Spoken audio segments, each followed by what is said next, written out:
Përshëndetje miq, mirë se erdhët në episodin e radhës të podcastit nga Flanisëm. Me ne sot Rudina Koromani, psikologe klinike, për të zhvilluar një bisedë nga ana psikologjike në lidhje me problematika të ndryshme që shqetësojnë shoqërinë tonë. Rudina, faleminderit që erdhe dhe pranove ftesën. Kënaqësi dhe faleminderit për ftesën nga ana juaj. Si reagon trupi nga në lidhje me simptomat fizike, probleme të ndryshme psikologjike që përjeton? Ne zakonisht i ndajmë sipas tipologjive të shëgullimeve psikologjike. Është ankthi, është depresioni, këto që prevalojnë më shumë në pjesën e këtyre psikopatologjive. Ankthi në vetvete është një shqetësim i shtuar, ku me simptomat fizike të cilat janë të dukshme, të cilat individi shqetësohet shumë, fillon me një lloj alarmi që të gjitha organet e trupit reagojnë sikur janë në një alarm. Zemra fillon dhe rreth më shpejt, frymarrja vështirësohet, duart dirësiten, mendimet janë sikur po vdes, sikur po çmendem, diçka po ndodh, diçka e keqe po më ndodh, stomaku krijon më shumë aciditet, lëshon aciditet, të gjitha gjendrat adrenale janë në alarm, sekretojnë neurotransmetues, hormone të ndryshme, të cilat sepse marrin sinjale nga truri dhe nga trupi i individit, alarm, diçka po ndodh. Pra, të gjitha këto simptoma fizike të cilat e alarmojnë individin. Ndërkohë që nga tek depresioni, simptomat fizike janë një lloj apatie, një lloj përgjumje, një lloj trishtimi, një lloj mungese, dëshire dhe vullneti dhe fuqie për të çuar dhe nga krevati. Trishtimi plot, një stopim i plot i menjëhershëm. Pra siç e shikon në dy tipologji që unë të thash, reagimet fizike janë të ndryshme. Tek një paranojë ku mendimi është prishur, kemi një individ të çoroditur, të themi në rast se individi ka paranojen e përndjekjes, sikur dikush po e përndjek, është i alarmuar dhe është i agituar, është dhe bashkëshoqërohet dhe me simptomat të ankthit, të cilat sapo i fola, pra themi fillojnë simptomat të rrajeve të zemrës, sepse dikush mendon se dikush po e përndjek. Kemi simptoma të tjera të cilat bëjnë dallimin sipas tipologjive. Mos pa abuzojmë pak si shumë me këto terma sot, se dëgjojmë që shumë njerëz thonë jam depresion, nuk më bëhet asnjë gjë. Në fakt është një gjendje apo është një diagnozë të cilët njerëzit duhet të shkojnë tek personat kompetent për të diagnostikuar me këtë lloj simptome apo jo? Patjetër. Pjesa çka ka ndodhur sot, pse po flitet kaq shumë sot me këto tipologji kaq të sakta, dhe pse nuk është folur më përpara. Sot ndodhemi mes një informacioni të jashtëzakonshëm. Pra individi ka shansin që të ketë akses të ndaj çdo lloji informacioni, çdo gjë që është shqetësor mund të lexoj. Dhe është shumë e vërtet, ajo që po ndodh, kjo ka dhe anën tjetër të medaljes, sepse individët duke kërkuar informacione bien pre dhe e marrin si informacionet jo në vendet e duhura dhe jo ke profesionistët, mund të informohen edhe nga një bloger për shembull, ndërkohë që nuk e ka fare informimin dhe riskon të dizinformohet dhe jo të informohet për problematikat e vete, madje të përkeqësohet. Një anksios mund të përkeqësohet edhe të shtohen simptomat e ankthit dhe ataket e panikut, sepse sigurisht që e gjen veten në disa simptoma që listohen aty, por që pak a shumë janë simptoma që janë të kudo ndodhura në patologji të ndryshme. Pra, është vërtet shumë e rëndësishme që të mos vetë diagnostikohen dhe nëse marrin informacion dhe lexojnë që gjejnë veten e tyre në disa prej shëgullimeve të mos diagnostikohen, nuk është aq thjesht diagnostikimi i shëgullimit. Cila është frika më e madhe e njerëzve, të cilët e ndjejnë se diçka po ndodh me veten e tyre, por nuk drejtohen tek personat kompetent? Po t'ja lënë në dorë profesionistit. Për ne është një procedurë jashtëzakonisht e gjatë dhe shumë e rëndësishme nëse ne duam të bëjmë një diagnozë. Pra, përveç intervistës klinike që bëjmë me individin, aplikojmë teste të ndryshme për të bërë përjashtime, për të bërë diagnoza diferenciale, për të qenë të saktë, sepse një diagnozë duhur çon edhe në ndërtimin e një plani terapeutik të duhur të personalizuar për individin. nga ku unë pres edhe shërimin, se si mund të presun rezultate të mira në qoftë se unë që në fillim e ndërtoj në mënyrë të gabuar. Por është e vështirë për mua që jam kliniciste, jo më për një individ që ka pak fërmim dhe ende nuk kupton konceptet e këtyre patologjive apo të simptomave kur i lexon. Pra lexon rrajë zemre, po unë këtë e kam, lexon dhimbje koke, po edhe këtë e kam, lexon edhe mërzi, po edhe këtë e kam, po unë kam dhe depresion, kam dhe ankth, kam dhe këtë, po ta shikoj dhe po ta lexoj veten dhe ta fysi veten në të gjitha këto patologji me të gjitha patologjitë, i bie që ta diagnostikoj veten me të gjitha patologjitë. Është sindroma e studentit të psikologut, është shumë interesante. Të gjithë studentët kur fillojnë dhe studiojnë psikologji, njihen fillimisht me psikopatologji të ndryshme, të ndryshme, dhe ajo që përtojnë të gjithë, edhe ata që studiojnë për psikiatri, e pas kam edhe këtë shëgullimin, pra fillon, e lexon një simptomat dhe gjen veten këtë gjitha shëgullimet dhe thot, po, unë vuaj nga të gjitha shëgullimet, jam smur. Kjo ndodh në vitet e para kur futet në studime dhe e përjeton, pastaj fillon edhe futet më thellë, fillon edhe kupton dhe mëson që nuk është aq e thjeshtë diagnoza, duhen plotësuar një sër kriteresh, nuk ka vetëm simptomat, por edhe koha. Për sa kohë i ke ti këto simptoma, i ke 1 javë, i ke 2 javë, i ke 6 muaj, sa kanë dëmtuar funksionimin tënd. Të gjitha këto çojnë drejt një diagnoze, pra që ne i marrim në konsiderat dhe llogarizim diagnozën. Në këtë kurs që bien studenti e psikologjisë, bien dhe individët që marrin informacione në rrjetet sociale. Po.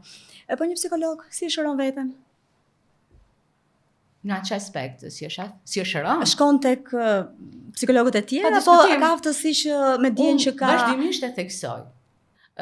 Problematika të shëndetit mendor, shëgullimet psikologjike dhe psikiatrike nuk kërcejnë askënd. Madje profesioni i psikologut, profesioni i psikiatrit janë 2 profesionet më të rrezikura, pra bëjnë pjesë në ato profesione që kanë risk të lartë për të patur problematika të shëndetit mendor. Ashtu sikur se policët, zjarfikësët, ushtarët në terren, në luftra.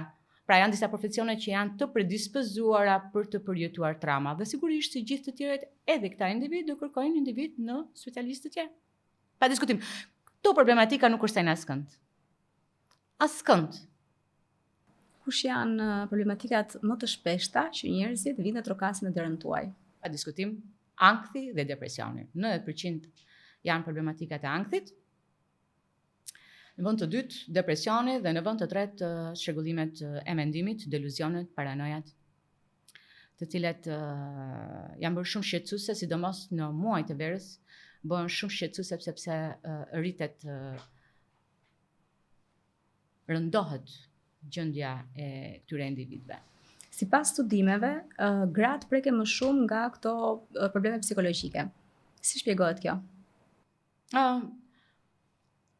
Pjesa e gjinis nuk është të kursen të 2 gjinit janë të prekura, por në tipologji të ndryshme, sepse janë shëgullimet të ndryshme ku bëhen studimet.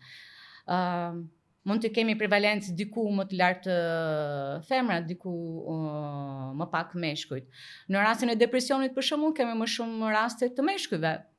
Në rastet të ankthit kemi më shumë raste të femrave dhe grave.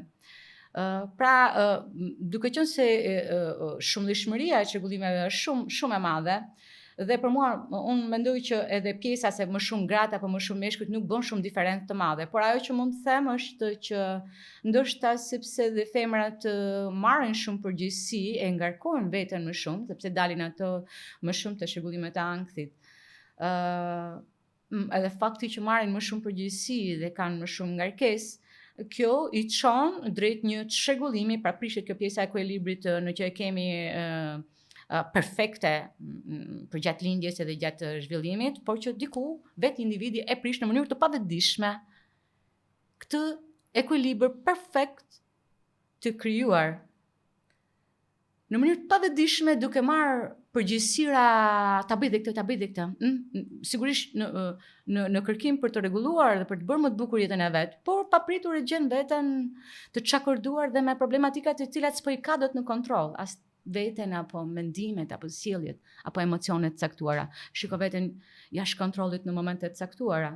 Shikon me një të bërtitur që pse reagova kështu, apo e shikon veten të pagjumë.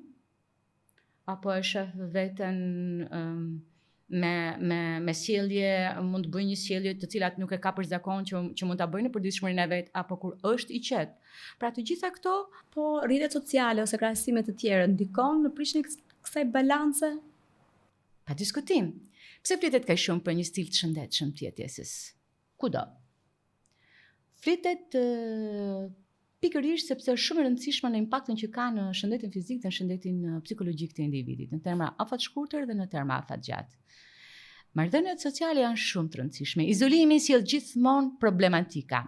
Izolimi është i shëndetshëm për sa kohë shërben kreativitetit, për sa kohë i shërben introspeksionit individual. Në ta momente individi ka të nevojshme që të sistemojë mendimet e veta.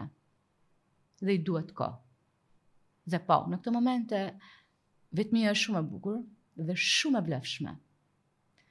Është e vlefshme edhe për një artist që është në një proces krijimtarie, sepse kërkon të gjej atë gjetjen artistike apo fundin apo kulmin apo zgjidhjen artistike, dhe është shumë frymëzuese pjesa dhe e vlefshme pjesa e vetmisë për ta gjetur këtë pjesë.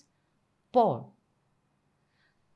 mos harrojmë jemi qenie sociale, e kemi shumë të nevojshme që të japim dashuri, të marrim dashuri, të shoqërohemi me njerëzit, të kalojmë bukur momente të bukura. Punojmë, po, vërtet punojmë, për kemi nevojë edhe të kalojmë momente të bukura dhe të ndajmë me të tjerët. Jemi qenie sociale. Pse njerëzit sot kanë shumë gjëra nga ana materiale, por nuk janë të qetë dhe të lumtur?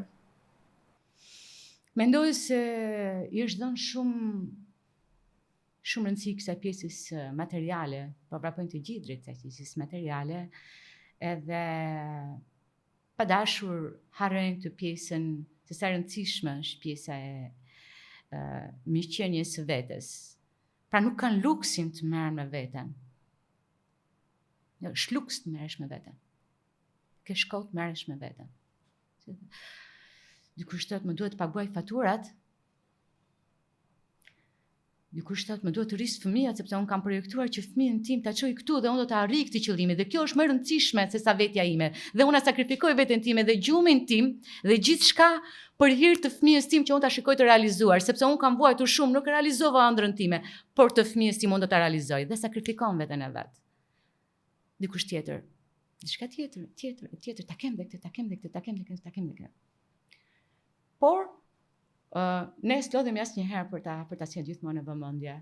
Kushtojini vëmendje dhe atë pak momente, nuk ka rëndësi kohë, sesiore dhe orë dhe ditë, nuk është kjo e rëndësishme. Rëndësishme është që ti në pak sekonda, minuta, qoftë edhe duke larë enët në qoftë se je grua, por qoftë edhe kur je, jo në makinë kur je mashkull, sepse humbet vëmendjen, por kur je diku duke ecur, themi që je me ato mendimet e tua, ti kushtosh pak vëmendje vetes, çfarë po bëj? Ku po shkoj? Apo bëj më gjërat apo kujdesem për veten? Dhe ti qartësosh, ato kur bëhen shumë ato mendimet bëhen kështu si rrëmuj. Bëhen si ngarkesë shumë e madhe, bëhen si care dhe lëmsh. Edhe këto e rëndojnë individin. Të mos e lër veten deri që të krijohen kaq shumë rëndesa. Sa herë ato ngrihen dhe bëhen shumë, të merret me secilën prej tyre çfarë shqetëson dhe t'i japi zgjidhje deri në fund, ta çoj deri në fund dhe ta zgjidhi, të mos e mbarti të pasgjidhur edhe nesër dhe pas nesër, sepse këto janë ngarkesat psikologjike dhe streset, të cilat individi vjen një moment dhe nuk i mban dot, më pastaj dhe rrëzohet. Dhe vjen këna, shkon ke psikiatri, shkon ke neurologu, tjetri me problematika fizike, problematika psikologjike, problematika psikiatrike, problematika neurologjike. A prish egoja marrëdhëniet? Si edhe një? Egoja, a prish marrëdhëniet? Marrëdhëniet çift? Marrëdhëniet midis shoqërisë. Kjo është një pyetje se sot kjo nisur nga pjesa që sot njerëzit janë bërë shumë individualist. Edhe gjithë kohës kanë vendosur prioritetet e tyre në nivel superior, dhe egoja sigurisht është rritur dhe është parë një lloj vështirësie në marrëdhënie me njerëzit, por edhe në çift, se padyshim që kjo është e le ta para. marrim zgjidh, ku do ta shikojmë? Ta shikojmë në çift sepse është në tipologji të ndryshme në të gjitha, pra për të thënë problematiket konkrete. Në çift. Pa diskutim që egoja në marrëdhënie çift, sepse çifti në vetvete janë dy. Dhe kemi të bëjmë me dy individ. Dhe në qoftë se flasim për ego, dhe secili në unin e vet, sigurisht që do kemi probleme dhe do kemi ndarje. Pa diskutim. Dy individ që janë në çift, në qoftë se nuk e shikojnë nëpërmjet egos së tyre, por e shikojnë marrëdhënien e tyre në çift, pra që është familja. Një e shohin. Një i njohur nëpërmjet unit dhe egos së tyre, asnjëherë nuk përfundojnë në ndarje. Pra gjithmonë do kenë predispozitat për ta gjetur rrugën e zgjidhjes. Pjesa e egos në çift, egoja lihet në çift që në momentin që futesh në marrëdhënie çift, sepse marrëdhënia çift në vetvete nuk është vetëm dashuria. Fillon me dashurinë, pëlqimin, por vjen me angazhimin, përgjegjësinë. Dhe në këto momente kur flasim për angazhim, përgjegjësi, egoja lihet pas derës. Në ato derë që ti je futur në një bashkëthim me dikë, me cilën je i detyruar që ti të ndash shumë gjëra.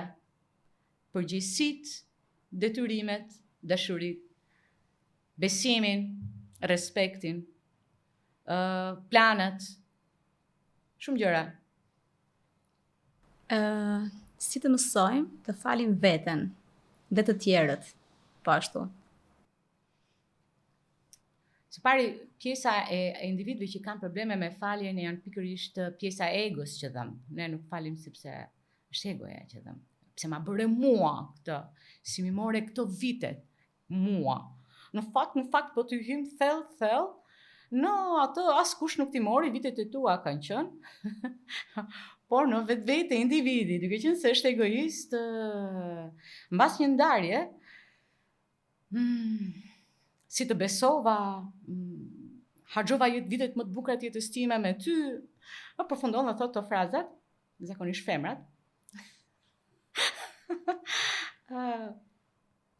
Por po të analizojmë whole, ka qenë një pjesë zgjete, një bashkëthim i të dyve. Individi ka hyrë me dëshirën e vet në atë udhëtim dhe ka qëndruar me dëshirën e vet. Pra, unë i shtyj gjithmonë individët ta shikojnë pak më ndryshe dhe jo nëpërmjet egos së tyre, por nëpërmjet një syri tjetër, pra duke lënë më njan ego, nëse duam të jemi të drejtë, të parës i gjërave. Dhe që t'i lëmë disa gjëra të shkojnë, disa gjëra ndodhen edhe për te fajit ton edhe të partnerit. Më beso për këtë pjesë. Nganjëherë faji nuk është tek asnjëri nga të dy. Kjo pastaj është për bisede trascendentale, mistike. Por, i marrim ato sipërfaqe pa hyrë në thellësi të detit, si ta mësojmë të falim veten, duke qenë sa më racional. Jo gjykim emocional, por racional. Kur jemi racional dhe gjykojmë, ashtu siç duhet, dhe shikojmë me objektivitet gjërat që kanë qenë. Pa pjesën e atyre mlefeve, inateve, sepse kur hyn emocioni, gabojmë në gjykim. Pra jemi çik fair me veten, me tjetrin dhe me atë që ka ndodhur. Kur jemi të mërzitur nga ana emocionale, thonë që njerëzit flasin të vërtetën. Në fakt, a ka të vërtet 100% në fjalët që ne themi në nerva e sipër? Në nerva e sipër është shkarkim emocional. Vendimet që merren në ngarkesa në gjendje emocionale nuk janë asnjëherë të mira. Premtimet që bëjnë meshkujt në ngarkesa emocionale kur janë shumë të dashuruar nuk janë asnjëherë të mira dhe nuk mbajnë asnjëherë. Sharjet që bën gruaja kur është e nervëzuar nuk janë të vërteta asnjëherë, një burrë i zgjuar asnjëherë nuk i dëgjon, mbyll një vesh dhe ikën ke dhoma tjetër ose del fare nga shtëpia dhe lër të shkarkon. Gruan, madje kur kthehet vjen me tuf me lule, do ishte një zgjidhje shumë e mirë, do ishte ideale, ose në një shtesë, nëse është i zgjuar. Pra, sigurisht që gjendet emocionale e ngatrojnë pak pjesën e gjykimit, vendimarrjes, arsyetimi, objektivitetit. Asaj të vërtetës që kërkojmë të gjithë dhe që pretendojmë se e shohim momente, por ne shohim vetëm disa pjesëza të realitetit dhe të vërtetës. E vërteta absolute edhe e vërteta e të vërtetës shifet vetëm nga Zoti, është një shprehje. Vetëm ai e di të vërtetën absolute. Ne si njerëzor me perceptime të kufizuara shohim vetëm një pjesës dhe pretendojmë dhe e bërtasim fort se kështu është, se unë e pash. Madje nuk e Se mua kërkojmë ma thanë. Dhe pretendojmë, ngulim këmbë, ulërasim, bërtasin. Ndërkohë që kur kalojnë vitet, kuptojmë që vetëm pak pas kemi ditur dhe sa shumë e pas kam fajsuar dhe sa shumë e pas kam lënduar këtë veten time. Dhe pse ngeca kaq vite me këtë problem të kërkuar pse apo duke pretenduar se dija këtë të vërtet. Cilat janë disa ndjenja negative që ndikojnë shumë keq te pjesa psikologjike, po dhe ke pjesa e zemrës, nëse njeriu i mbart ato dhe nuk punon për t'i shëruar, le të themi. Çdo lloj problematike që lidhet me mendimet negative kryesisht, përsëritse, emocione të ndryshme, të cilat i krijojnë pesha të rënda, emocione sidomos turpi dhe faj. Sidomos këto. Duhet me patjetër që dhe çdo lloj problematike tjetër psikologjike, që në fazat e para, sa më shpejt të zgjidhet, aq më shumë individi garanton mirëqenien e vet. Pra, dhe përjashton të çedojë në çrregullime psikologjike apo psikiatrike. Problematika është që tek ne vin vonë, shumica vin vonë, vin mbas 5-10 vjetësh. Me trauma të mbartura, me problematika psikologjike të ankthit apo të depresionit të mbartura, duke luftuar me veten e tyre, duke u përpjekur për të ecur, për të mbijetuar, rrëzohen, ngrihen prap, tentojnë me mjete të shëndetshme, të pashëndetshme, dikush tek alkooli, dikush tek bixhozi, dikush tek tradhtia, dikush tek droga, dikush tek secili me forma, dikush i futet palestrës, dikush apo prap e ka të pasgjidhur. Sa më shpejt të zgjidhet aq më mirë është, sepse një mendje tjetër, pra e një profesioniste që i shikon gjërat ftohtë me shumë objektivitet, pra ne jemi të përgatitur për të parë gjërat me objektivitet. Ndërkohë që individi të vetat nuk e sheh, do të thotë është gjithmonë pjesa emocionale që i prevalon dhe nuk arrin do ta shikoj shumë qartë atë pjesë. Ndërkohë që unë në klinikën time mundohem të lexoj për te asaj që ti ke kuptuar deri më tani për veten tënde apo për problemin tënd. Për ti s'ke kuptuar. Nëse ke kuptuar vetë. 90% të problemit, pra të themi, sepse po ta kishe kuptuar 100% të problemet dhe i kishe zgjidhur ti të vetes tënde. Dhe unë apo çdo lloj profesionisti tjetër mundohem të shikojmë për te asaj që sillet. Vjen individi, tregon gjithë historinë e tij, mënyra si e ka menduar, mënyra si i ka marrë vendimet, mënyra se si është ndjerë, si i ka krijuar këto reagime, nga i krijoi këto reagime, nga i modeloi.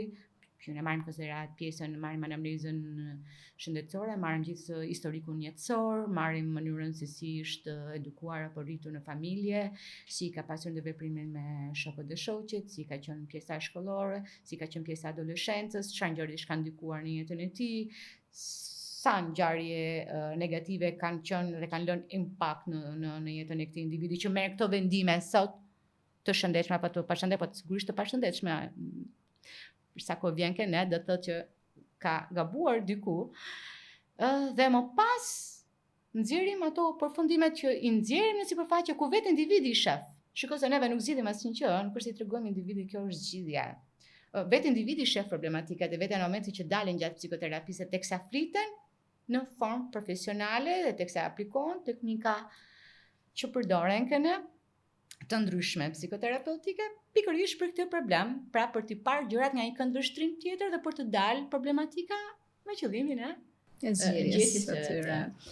Po një disë familjar, se thon për shembull të gjitha problemet të gjitha traumat e ndryshme kanë gjenezën në familje. A është e vërtet kjo apo dhe gjatë rrugës njeriu ka trauma të ndryshme të cilat i përjeton, të cilat ndikojnë mjedisi familjar, të rriturit në një mjedis familjar të shëndetshëm është një faktor që ndikon në mirëqenien e individit, në mirëzhvillimin e individit psikosocial, në mirëzhvillimin psikosocial të individit. A ka pasur rasti që individi ka qenë pjesë e një familje shumë të mirë, por që kanë qenë problematika të tjera, faktorë rreziku të cilat kanë ndikuar dhe personi ka çeluar. Për shembull, një fëmijë i rritur në një familje ku nuk i ka munguar asnjë, madje ka pasur një prindërim shumë të mirë,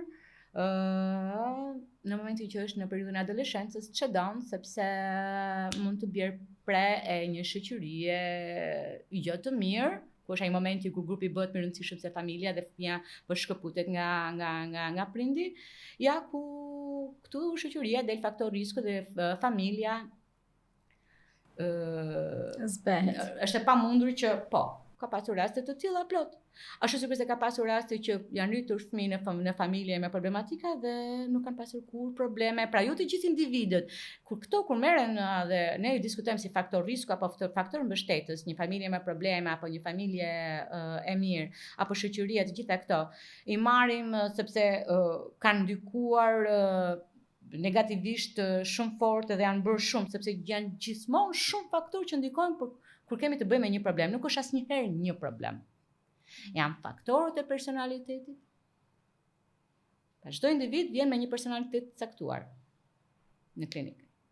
Vjen me historikun e vet, vjen me historikun e vet familjar nga këta prindër që është rritur, vjen me historikun shkollor, mënyrën në cilën lagje është rritur, se mund të jetë rritur në Zimbabwe, mund të jetë rritur në Alidem, mund të jetë rritur në Paskuqaj, mund të jetë rritur në Brazil apo në Amerikë apo në Francë, mënyra se në cilën lagje, sa rrezikshme ka qenë kjo lagje, sa i është dashur të mbijetojë këtij çuni në këtë lagje, sa safe ka qenë. Dikush që i është dashur shumë të mbijetojë është shumë i zotit në shumë gjëra, ndërkohë që ai që ka qenë shumë safe nuk ka fituar asnjë lloj aftësie, për shembull. Po në lidhje me adoleshentët, cilat janë disa nga problematikat kryesore që ju hasni në përditshmërinë tuaj? Pjesa e adoleshentëve ka shumë të përfolur këto kohë. Adoleshentët aktual kanë problematika të tjera krahasuar me adoleshentët e gjeneratave të mëparshme, pra të gjeneratës time apo dhe dy breza të tjerë me gjeneratës time. Sepse këta adoleshentët e sotëm, që i përkasin gjeneratës Z, janë rritur me gjithçka. Kanë pasur gjithçka, ju është plotësuar gjithçka. Dhe kanë një problematik, janë shumë të zgjuar, janë shumë të mirë, janë kaq të aftë me këto dhe kaq inteligjent me këto mjetet e teknologjisë, por janë kaq të brisht emocionalisht, nuk kanë imunitet psikologjik, nuk kanë antitrupa psikologjik, që do të thotë një shkënjim, një humbje për ta, përjetohet si një traumë shumë e madhe, si një dramë shumë e madhe, se nuk janë mësuar që të mos u plotësohen. Ata nuk e njohin humbjen. Sepse prindi modern sot nuk e lejon që fëmijat mos e ketë dhe ta përjetojë dhe të ndihet keq. Ky është një gabim në fakt. Është gabim. Sepse nëse prindi ndërhyn në çdo lloj gjëje të fëmijës, si më vure 8 apo si më vure 9 apo si më vure 7 apo mos e prek, fëmia ka nevojë sepse kështu do ta krijojë sistemin imunitar psikologjik, duke u përballur me gjërat reale të jetës, sepse jeta reale në vetvete prindi nuk do jetë gjithkohës mes prindit. Në momentin kur dalin atë jetën reale, aty do jetë ajo jeta e vërtetë.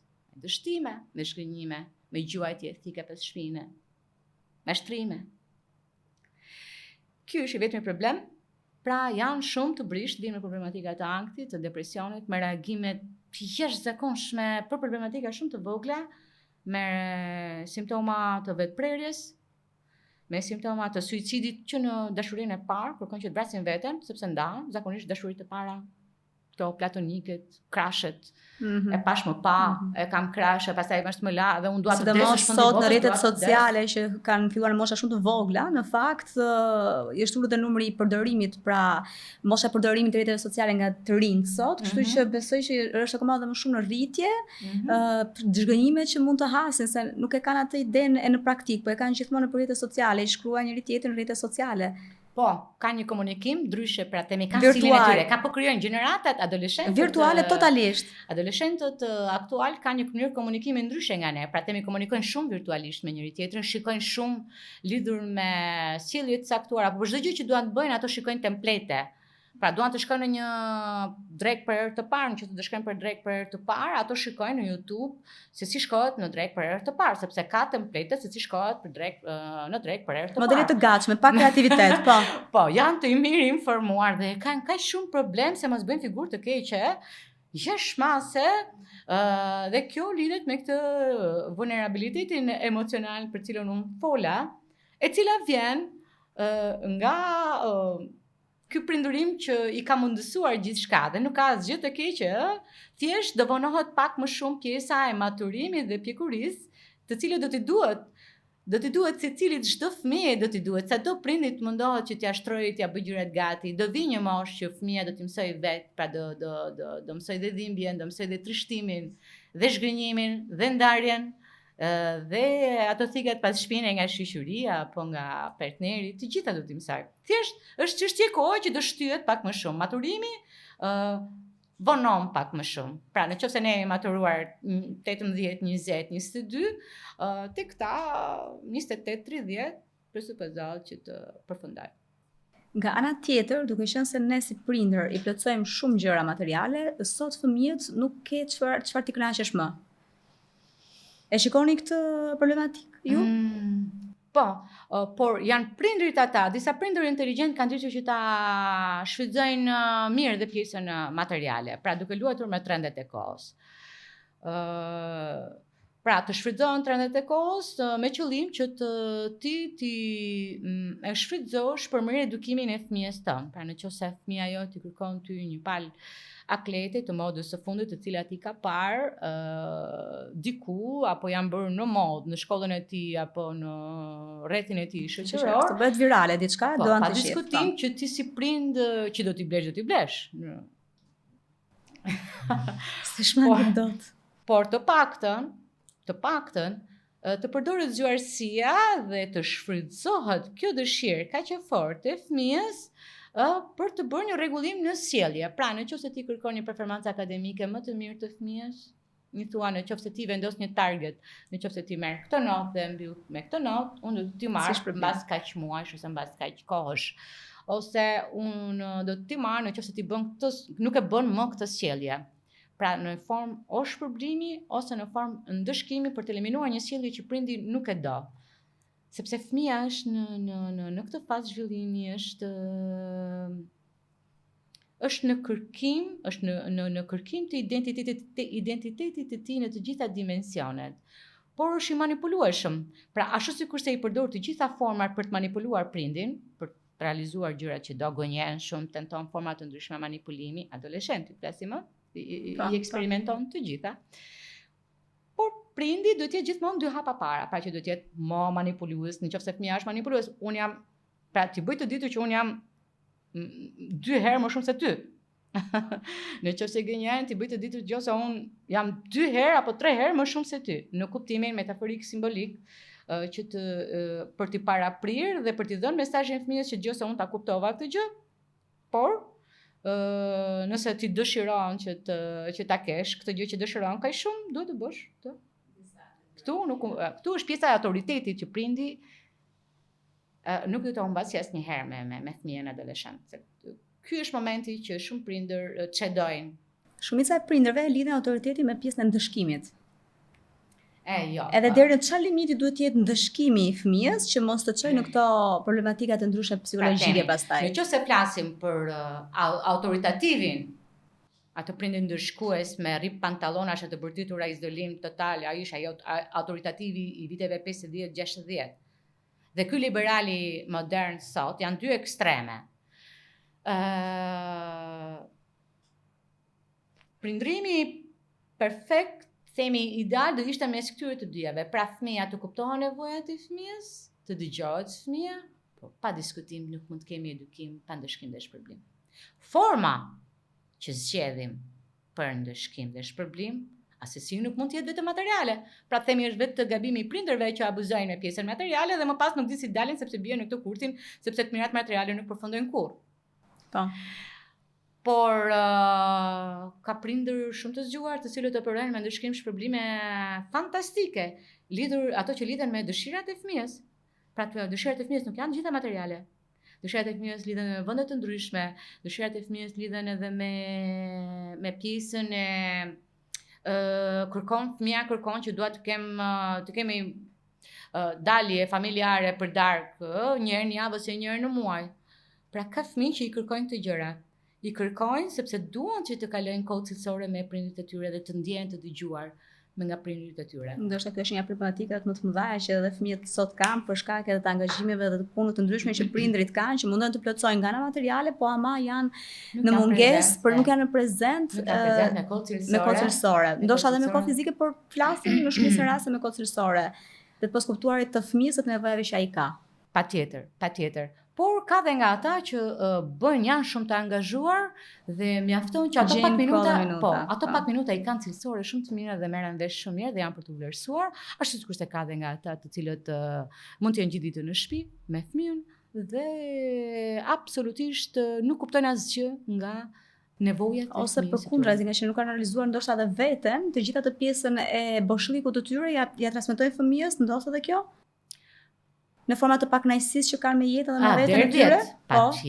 Patjetër, unë kam pasur një rast, pati një tradhti, pra përjetoi një tradhti të bashkëshortit, e zbuluar nga vajza dhe në këtë rast konkret. Tradhtia u zbulua nga vajza, adoleshente. Një nënë e zgjuar nuk mund të aloj gjithë të pesh vajzës për ta zgjidhur. Çfarë ndodhi në këtë rast? Nëna, duke qenë se e zbuloi vajza, i konvenionte që nëpërmjet vajzës ta bënte të ndërgjegjësonte bashkëshortin që kishte tradhtuar, futi vajzën. Po është pesh shumë e madhe t'ja lësh fëmijës.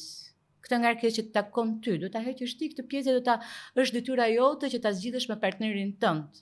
Nuk është detyrë e fëmijës dhe nuk mund të lihet mbi supë dhe shpinën e një fëmie që është në formim. Edhe çfarë bëri kjo vajzë? I binte murit me kokë. Mbas një muaj i binte murit me kokë. Pra kishte reagime përtej normales, sepse kërkonte që të zgjidhte një problem të cilën ai s'kishte shpatulla për të zgjidhur, i cili ishte një problem që i takonte mamas së saj për të zgjidhur me babain e saj. Si, pse, qysh, tek, i takon çiftit. Tradhtia në çift i takon çiftit për ta zgjidhur. Po dhe problematika të ndryshme zënkave që mund të kenë janë personale, janë familjare, midis njëri ka tjetrit. momente që një adoleshent mund ta bëjmë për t'i dhënë përgjegjësi dhe për ta bërë që të ndihet që të rritet, sepse ne kërkojmë dhe maturimin e adoleshentit dhe mund ta bëjmë pjesë kur marrim një vendim. Për shembull, nëse do marrim një divan, si mendon ti? Po, vendimet, po. Je dakord ta marrim të divanin? Okej, dhe aty fëmia ndihet shumë i rritur në ato momente se po i merret mendim. Do ta fusin në problemet tona, pra, që nuk i zgjidhim dot vetë të fusin fëmijën si ndërmjetës. Pjesën e problematikave personale të marrëdhënies në çift apo të ngarkesave tona, të cilat na derdhen në mënyrë të vetëdijshme dhe të pavetëdijshme. Ke fëmijët, prandaj është e rëndësishme pjesa e njohjes së vetes dhe pasurin kontroll të vetes dhe një qetësie psikologjike, pikërisht për të mos pasur këto derdhje në mënyrë të pavetëdijshme tek fëmijët. Lemo pastaj ato në mënyrë të vetëdijshme me qëllim që të fus vajzën që të rregullojë marrëdhënien me burrin, ta bëjë që të ndihet sa më shumë fajtore, këto pastaj janë më shumë se është e vetëdijshme dhe është bërë me plan dhe planifikuar. Të mos bën sepse këtë faturë do paguaj fëmia jo, të cilat ti nuk e do më atë gjë. Si thash. Po. Leje pastaj në raste të divorceve, pastaj që kjo bëhet akoma më evidente, që gjithkohë fëmijët janë shumë raste të shëmtuara. Për shembull, ajo që ndodh është nëse në rastet më të mëdha i merr nëna fëmijët dhe nëna shan babain, figurën e babait, i ka nëna dhe shan figurën e babait. E patolorueshme, e pafalshme. Është babai. I mirë, i keq, ai është babai. Ai është babai të cilën ti, zonjë dashur, zgjodhe. Gabim jo gabim, ti zgjodhe të bësh të fëmijë. Dhe është babai, nuk shbohet. I mirë apo i keq për atë fëmijë mbetet personazhi më i rëndësishëm. Gjykata t'i jep fëmijët. Por që ti të garantosh një mirëritje të fëmijëve të tu. Foli mirë për të. Të paktën nga ato 5 milion të këqija që ka ai baba, një të mirë do ta ketë. Thuaj vetëm atë një të mirë që ka. Nëse ka dy, thuaj atë dyja. Vetëm të mirat. Pjesën tjetër lërja fëmijës vetë se vetë fëmia do ta zbulojë atë pjesë që ti ke parë, të t'i pareve negative të personalitetit, apo të komunikimit, apo të marrëdhënieve, apo nuk respekton, apo los bigjoz, apo është tradhtar. Fëmia vetë do i mësoj gradualisht.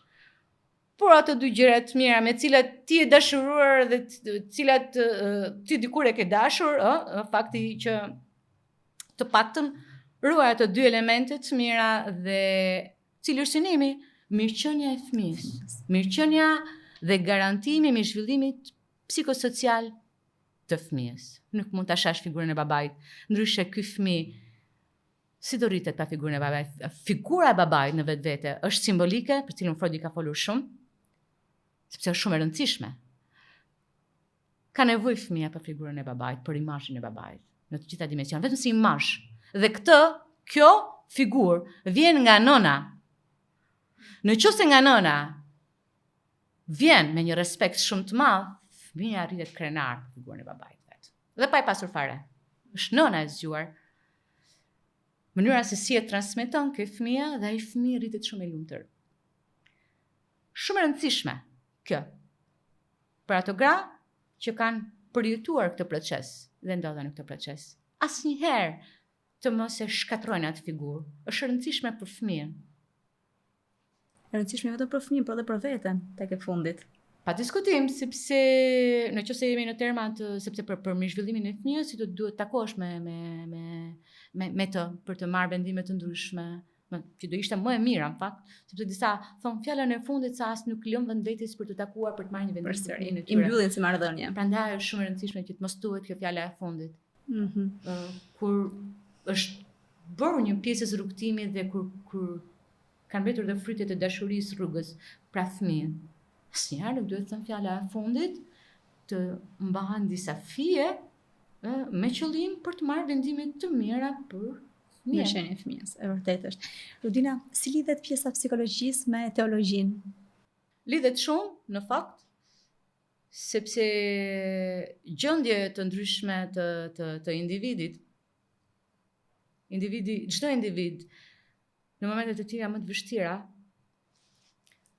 në spital, në një sëmundje terminale, kur ka një të afërm që është duke ndruar jetë, kur është momentet më të vështira që një ngjarje jetësore ka gjunjëzuar, ngre kokën dhe thotë o Zot, dhe pa qenë fare besimtar. Nuk ka individ në botë që në një moment caktuar të jetës së vet, le të deklarohet gjithkund ateist, por nuk ka individ që në një moment caktuar të jetës të mos të ngrej kokën dhe të mos thotë o Zot. Në pjesën psikologjike, ajo që unë kam vënë re dhe ato që studimet kanë vënë re, është që individët që janë pjesë e një besimi, kanë besimin pjesë të jetës tyre, të filozofisë të jetës tyre, në mënyrë të jetuarit. Kanë predispozita të kenë më pak problematika të shëndetit mendor, për të zgjidhur pak më shpejt, për të procesuar pak më shpejt dhe dhimbjet e vdekjeve, dhimbjet e ngjarjeve të tjera, të cilat ndodhin përtej nesh, aksidenteve apo i procesojnë pak më shpejt. Dhe këtu hyn psikologjia, sepse psikologjia në vetvete fokusohet ke pjesa e procesimit, sa ku i duhet individit. Ka individ që ngecin në këtë pjesë, ngecin ke pjesa e zis, ngecin ke pjesa e depresionit, ngecin ke pjesa e ngecin aty në atë si një lloj kurthi, sa ajo është çrregullimi në vetvete, çrregullimi psikologjik. Pjesa e besimit, i shfaqet besimi, qofshin ortodoks, krishter, musliman, i ndihmon individit për t'i procesuar dhe për t'i lënë disa gjëra të shkojnë duke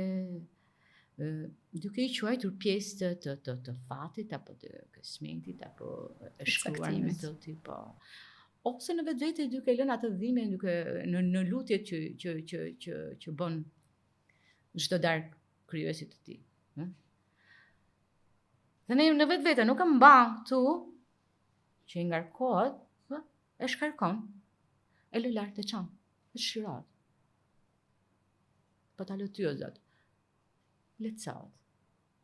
Pra ka të bëjë në shumë dimensione. Jungu ka folur shumë, pavarësisht se i ka folur në gjuhën e arketipeve kolektive, i ka studiuar shumë, po në vetvete është pjesa teologjike e gjitha. Ai e ka parë në të gjitha dimensionet e të gjitha besimeve në botë, i ka përjetuar dhe në trupin e vet. Jungu ka vuajtur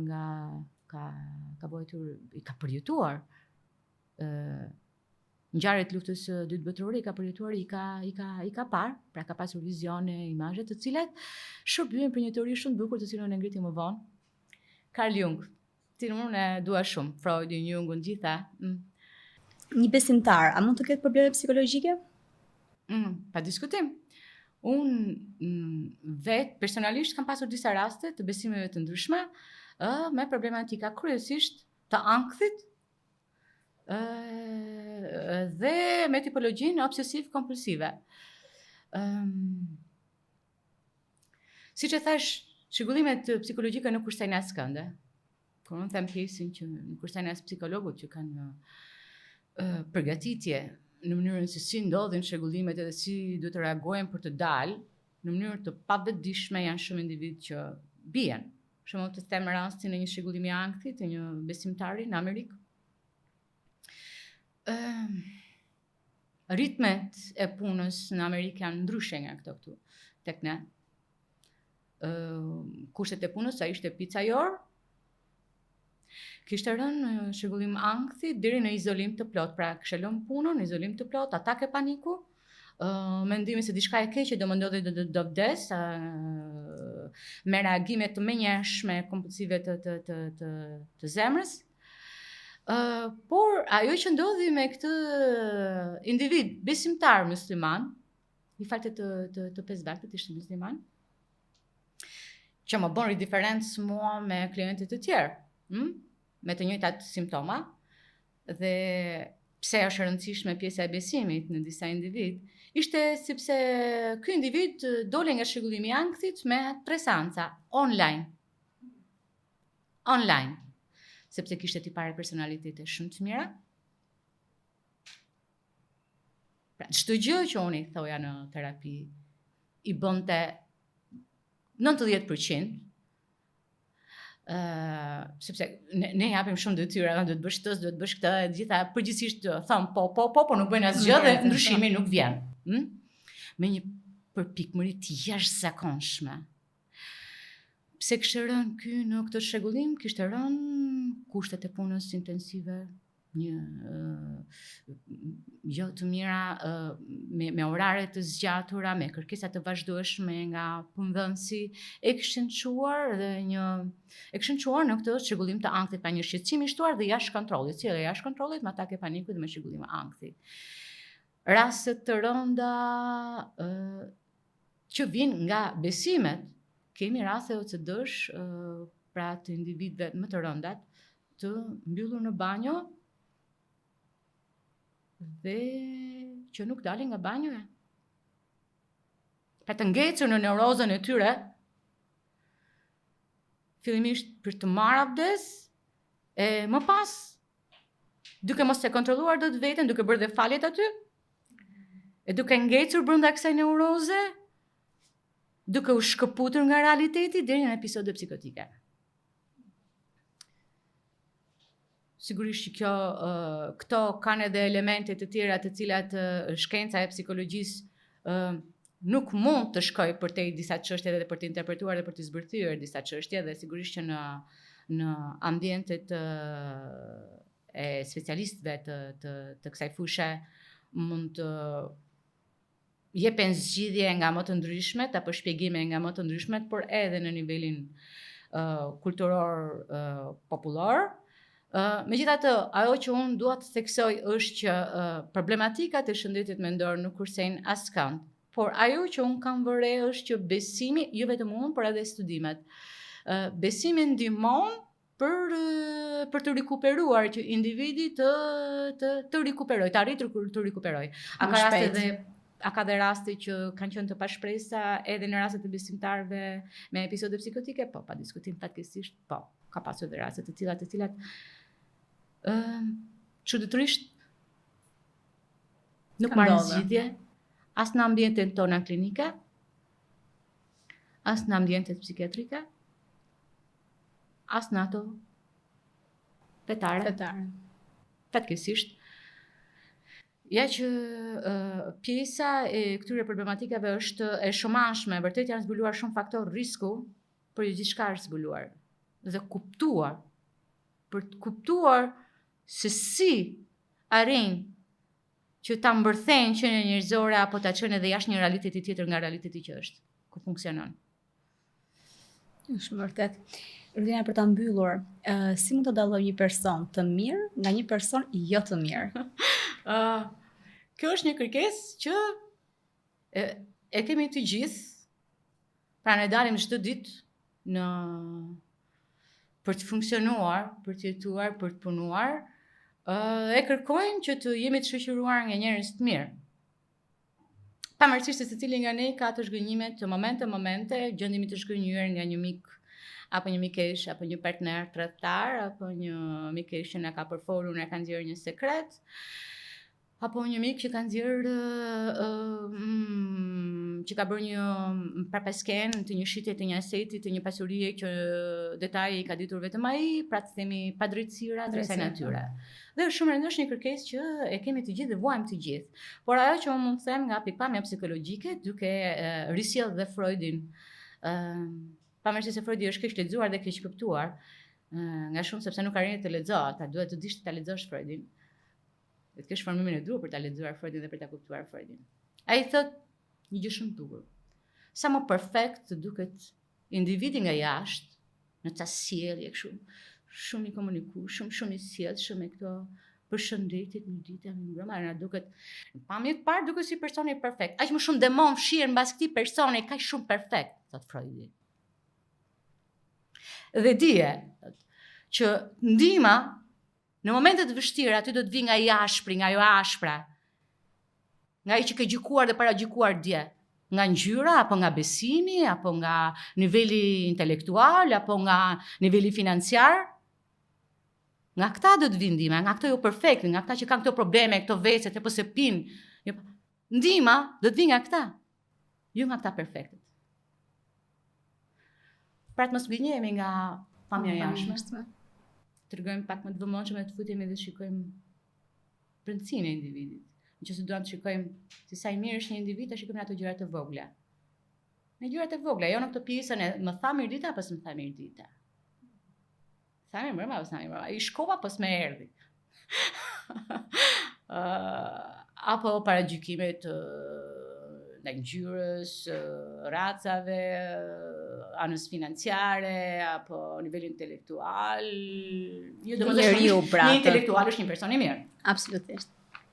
Jo domosdoshmërisht, ama një besimtar është person i mirë për të besuar. Sepse ka pasur individ të fshehur mbas besimit që kanë bërë thashë theme, kanë bërë vjedhje, kanë bërë tradhti, kanë bërë keq tjetrit, apo s'ka pasur. Jo domosdoshmërisht. Pjesa e besimit, për mua si Rudin, me aq sa unë e kam studiuar, është shumë e thellë. Ka disa lloje besimesh. Në mendimin tim.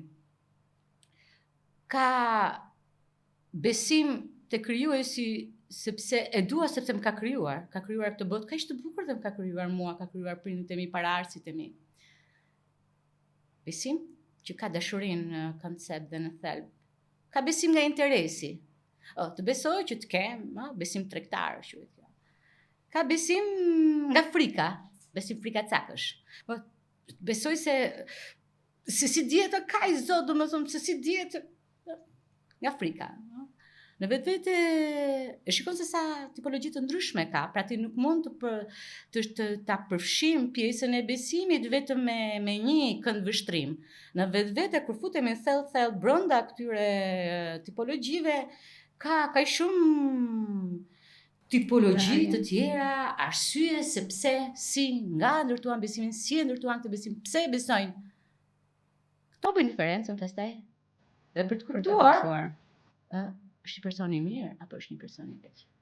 Rudina, të falenderoj shumë për gjithë bisedën. E kam shijuar zakonisht shumë. Uroj që edhe ju ta keni shijuar. Faleminderit shumë që na ndoqët. Ne do të takohemi në episodin e ardhshëm.